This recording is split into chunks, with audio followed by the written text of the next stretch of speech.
My name's Paul and welcome back to another tech video. And today it's the DJI OSMO mobile.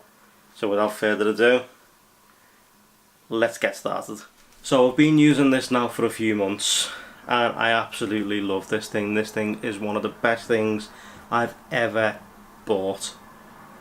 I've used it a few times in Orlando, I've used it a few times at Cars and Coffee. You may have seen me there if you've seen it about. It's so easy to use, it's so easy to do, and it makes your footage absolutely perfect. However, the one slight drawback that I've found, and it's not to do with the OSMO mobile, it's to do with both the OSMO and my iPhone 7 Plus.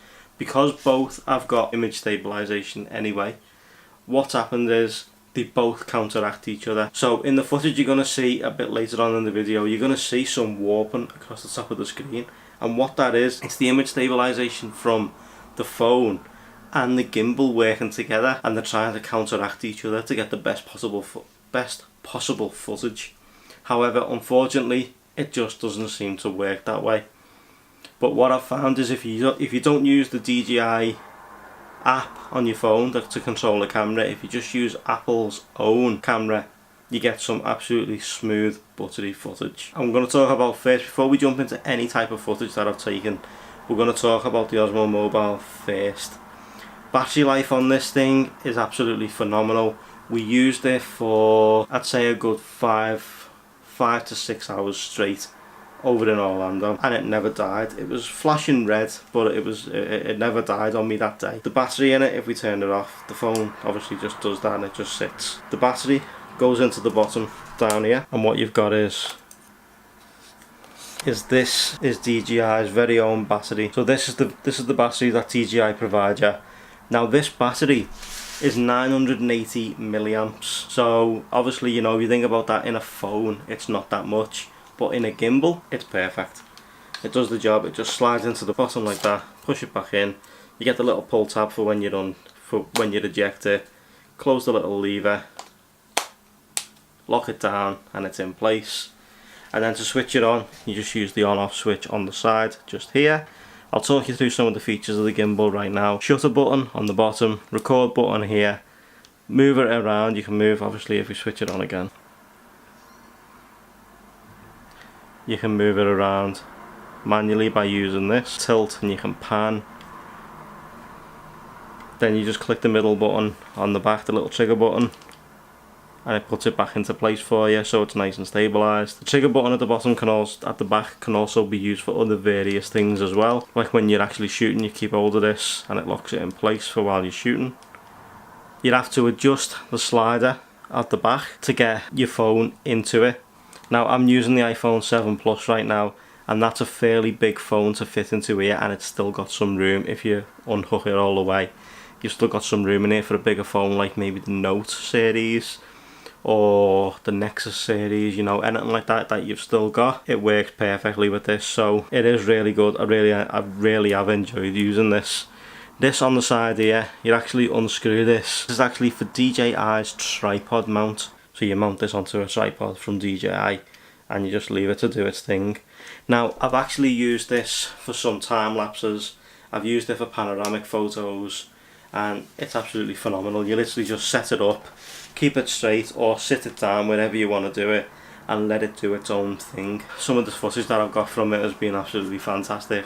As I said, I've enjoyed using this. This is one of the best things I've ever bought, especially for when you're doing cinematic stuff or you want some buttery smooth footage.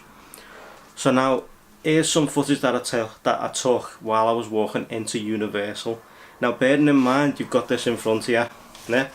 And you click the button, so you've got it set, and this is called flashlight mode. When it's like this, when you've got your arm straight like this and the camera's in front here and you're walking, this is actually called flashlight mode. Now I was using this walking into Universal, and a lot of people stopped and asked me what this was and if they could have a go of it. Now obviously I was a bit skeptical at first, but I happily obliged. I walked with some people while they were doing it and stuff, and it's a good conversation piece, I'll put it that way. Now what I'll do is as well, I'll drop some links to the DJI OSMO mobile in the description box down below in case you want to go and have a look for yourself or maybe pick one up. I'll leave it in the description box down below, and maybe pick one up for yourself. Obviously the links will be as cheap as I can possibly get them on Amazon, and it won't cost you any extra to use my links, it's just my affiliate links. So let's quickly touch on exactly what you can do as well with the Osmo Mobile. So if we switch it on, let it get set. Now what you've got is, you've got your standard. So if you center it, this is your standard. Unfortunately it's just died. So what you've got is, I'll just talk you through it anyway dead quickly. What you've got is, you've got your standard, which is that way, and the phone sits that way. Then if you flick it round, you've got your portrait mode, great for those that are live streaming to maybe Periscope or on Instagram Live. You just do that so it's all nice and steady, so when you're walking and stuff. Then you've got what's called undersling, so you just do that, and obviously it centers and you just walk, and obviously you're getting that nice buttery smooth footage. And then of course you've got flashlight, like what we spoke about earlier on in the video. This thing's truly impressive, guys, and I can't believe it's just died on me. Bearing in mind I only used this a few days ago, by the way, so that's probably why it needs charging, but I did get some good battery life out of it, just to clear that up. But now, all things aside, this right here, although I'll change phones, this is a piece of kit that will be with me for quite a while.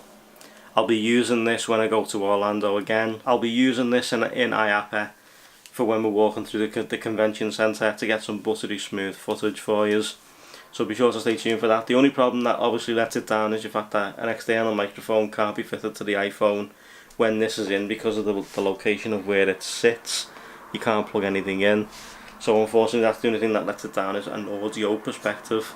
Now you can actually buy a plate for this as well. You can buy a plate that sits in and goes over the sensor on the back.